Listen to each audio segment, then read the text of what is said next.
You don't want the customers that buy on price. You want the customers that buy you. Stick around. Let's talk about it. Hey everybody, it's Ben here with the Building Business channel, and I've got Josh Brannon, our VP of Sales, with me. Welcome. Glad to have you. Thank you. I want to talk about price and value. I think everybody we know is getting a bunch of different bids, usually at least 3. Yeah. How do you get customers to care more about who you are and less about the actual dollar amount that you put on your estimate? Yeah. That's an interesting question. So 21 years ago, my first job out of college, I sold money. Wow. Okay. And I sold money to small businesses. I've been working with small businesses for a little over 20 years. And when you sell money, right, when you have money and you need to borrow, somebody needs to borrow it, money is green. Everybody's money is the same color, it spends the same way. I realized a long time ago, they weren't buying the money, they were buying me. And I think that if you think about any aspect in your life, you're not selling the product or what it does, you're selling yourself. You're talking to people about yourself. Think about your husband, your wife, the first time you went out on a date, you sold yourself more than anything else. Yeah, you usually probably didn't have any money back then. No money, had to sell yourself. Yes. That was the only thing. So I realized that, and so I think that when you're talking about these bids, and you're talking about, you know, the fact that you have to compete against price, you really don't. Most people want to work with people who they like. They buy from people they like and they trust. That is the number one thing that people buy from. It doesn't have to do about the cost or the money. So think about how you're representing yourself, you're representing the company, and the experience that the customer is going to have is probably the main thing that you're actually selling. Okay, that's great. So how do I build that value in what kinds of things can I do that make that value come through so it's not just about price? Yeah, you know, when you're talking to a homeowner, and if it is the fact that they might have just lost the roof because of a weather storm that came through, then really getting down to how vulnerable they are at the time and understanding what it takes for them to get their life back on track. I mean, there's that, as well as other people who are just, hey, I need to replace a roof after 10 years, whatever it might be. Understand what's important to them. Because really what's important to them might not be the $3 or $10 or $50 they're saving. It might be time. It might be transparency. What is it that they are wanting to experience from this interaction?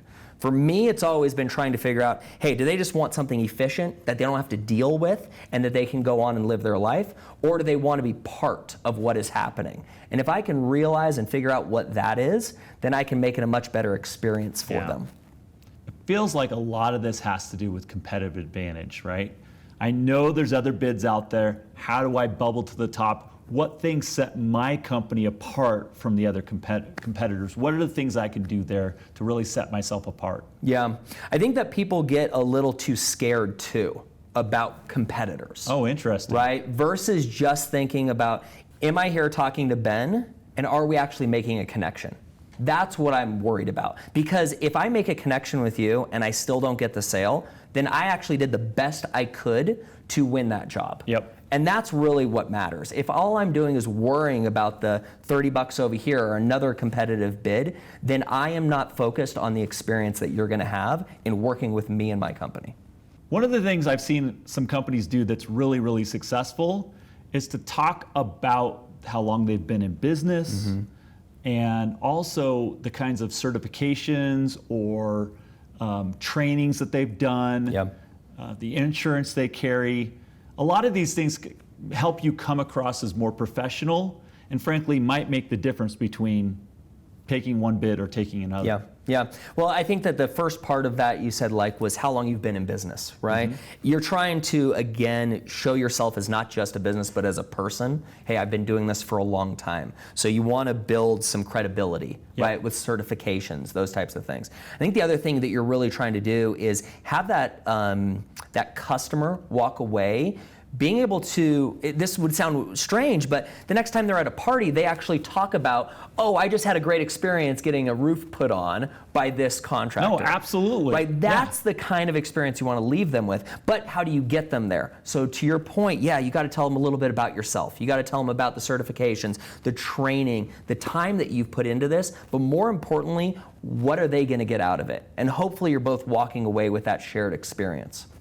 I think one of the ways you can do that is to paint the picture for the customer, like, this is what it's going to be like when we do this work for you. Yeah. And this is what your life's going to be like. And start visioning out and seeing themselves in that new spot and what it's going to feel like and what it's going to be. That's somewhere where I don't think a lot of competition's really focusing right now. No, they're not. And the other thing that I always found interesting is through experience, you learn what not to do. Yep, right? yep. Now, it's not always the best selling technique to be like, oh, here's all the things that could go wrong, but you do want to give them a flavor, right? Which is, hey, Ben, what you're not going to have to worry about is any cleanup afterwards. Yep. You know, what you're not going to have to worry about is you not being back in your home in 3 days. Yep. Whatever it is, remind them these are things that they hadn't even thought about. And they're like, oh, that's good that they've already thought about these things that maybe after the fact would have created a bad experience for me. So you come across as the most professional person in your industry. You have the longevity, you have all the credibility around that, and that might make the difference on a few $100s, even a few $1,000s compared to another person on price. Yeah, they're paying for a new roof, but they're buying you and your company to create the experience for them. Yeah, so that tells me I need to have my guys showing up in company branded logo. Mm-hmm. I need them have them using an iPad or their phone, digitally doing things out there, not sitting around on paper and old archaic ways, because I want to work with the best company. I want to work with the most forthcoming company. I want to company that's very planning oriented, right? Yep, and over communication can actually alleviate a lot of other problems. Yep. As long as the customer feels like they're being communicated to, then you can work through anything. That's probably the other thing to think about is that when you're in the sales process, it's kind of like you're interviewing for the job. Yep. And so you want to show the customer as many things as you can that might be what it's like after they buy. So what I mean by that is you talk about communication. Like, I want to be the one that's over communicating during the sales process, because that's what it's going to be like when you work with us afterwards. Absolutely, yeah. Thanks, Josh. So don't sell price, sell value. And customers want to buy from somebody they trust and that they like, and that is a brand or a company that they can be proud to do business with. Okay, thanks for joining us today. Super glad to have you. Look for our next episode next week and keep on building your business.